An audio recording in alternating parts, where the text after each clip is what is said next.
et bienvenue dans cette 12e émission des Comics pour les nuls. Bon, je peux plus le faire avec les doigts, donc je trouve des artifices comme je peux. Avant de commencer cette émission, merci à ceux qui ont trouvé que j'avais l'air fatigué la semaine dernière et qui me souhaitaient de bien me reposer. Je trouve ça marrant, vous êtes mignons, vous êtes tout chou là, comme ça, à me pomponner.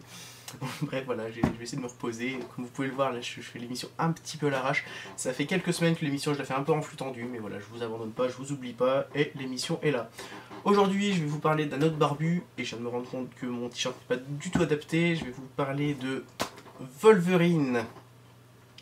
Wolverine, c'est un personnage que je connais très peu, voilà, un peu comme tout ce qui est comics, je connais pas grand chose, mais voilà, c'est un personnage qui m'intriguait. Et l'été dernier, je suis allé sur Paris, je suis allé. C'était où? C'était chez Album. Je leur ai dit que voilà, j'avais envie d'une lecture assez mature, pas forcément avec une équipe de super-héros, voilà. Enfin bref, on m'avait conseillé du Wolverine, je dis pourquoi pas. Et donc dans le genre lecture mature, on m'a conseillé Wolverine Arme X. Et en effet, c'est mature. Alors vous pouvez le voir sur le côté là. Voilà, j'ai un peu du mal avec la webcam qui est décalée. Il y a comme d'hab, le petit macaron pour lecteur averti. Donc comme d'hab, à pas mettre dans toutes les mains. Et voilà, si vous aimez pas vraiment le son et ce qui est violent, ce sera pas pour vous. Je vais essayer d'arrêter de parler de trucs violents ces derniers temps. Ça fait quelques fois quand même, ça fait quelques semaines là que je parle pas mal de trucs violents. Bref, Wolverine Arme X, donc comme ça laisse présager, donc ça raconte un peu le passage de Wolverine à Arme X, et ça raconte plus précisément toutes les épreuves que Wolverine a endurées et qui ont fait de lui le colosse qu'il est devenu, comment c'est devenu une bête, comment c'est devenu un animal, comment c'est devenu une machine à tuer. Donc c'est violent, c'est sanglant, c'est sadique, mais c'est pas de la violence pour rien. Je veux dire par là que Wolverine, je savais donc, que voilà, c'était une machine à tuer, mais je savais pas exactement d'où ça venait, pourquoi, qu'est-ce qui a fait dans son conditionnement qu'il en est arrivé là. Et voilà, ça on le découvre dans Wolverine Arme X.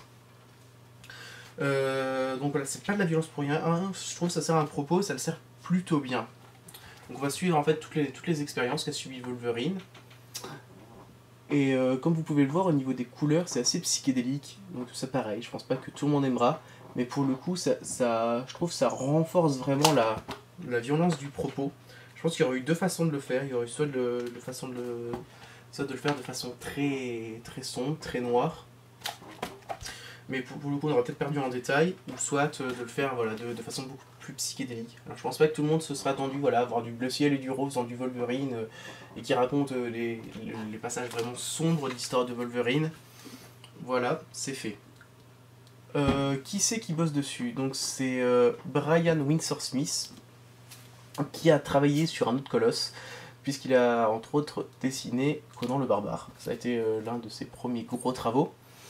Et ça se sent un peu, on sent que voilà, il est habitué, je trouve, voilà, rien que sur la couverture, on voit un peu la musculature de Wolverine. Alors j'ai jamais lu Conan, bon je connais un petit peu les illustrations, tout ça, mais Conan, désolé pour les puristes. Mais voilà, ça sent quand même que voilà, c'est un gars qui est habitué à travailler avec de bonnes bêtes. Donc c'est Brian Windsor Smith donc, au dessin, au scénario. Donc pour le coup, on sent qu'il s'est quand même bien éclaté le bonhomme. C'est dispo dans la. Je cherche mon mot. En Best of Marvel, voilà. C'est du hardcover, ça coûte 20€, comme tout ce qui est Marvel, c'est édité par Panini chez nous. C'est pas forcément super facile à trouver. Ça fait déjà quelques temps que c'est sorti, alors je sais pas s'ils comptent le rééditer ou pas, mais ça se trouve encore relativement facilement dans les boutiques spécialisées. Là, le trouver en Fnac et Virgin, je suis pas trop sûr. Mais voilà, je recommande. C'est peut-être une bonne façon d'aborder le personnage de Wolverine. Voilà, j'ai pas lu énormément de Wolverine, mais voilà, je trouve que pour le coup, ça raconte un passage intéressant de la vie de Wolverine. Le plus intéressant, je ne sais pas, mais en tout cas, c'est une lecture que j'ai vraiment beaucoup appréciée et que je vous recommande si vous êtes intéressé par Wolverine. Et pour peu que vous n'êtes pas trop sensible à tout ce qui est torture et autre chose sanglante. Voilà, Wolverine Arme X. Comme toujours, parlons d'autre chose. Aujourd'hui, un espèce de petit coup de gueule. Alors, je vais vous parler de manga. Donc, si je fais une émission qui s'appelle Des comics pour les nuls, c'est parce que je lis des comics et pas des mangas. Donc voilà, je suis vraiment un néophyte complet de la culture manga. J'y connais vraiment rien. C'est plus parce que j'ai jamais trop pris le temps de m'y mettre.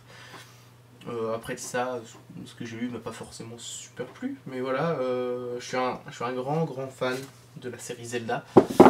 Et chez Soleil, ils ont édité les mangas Zelda. Alors, comment dire, pas grand chose de bien.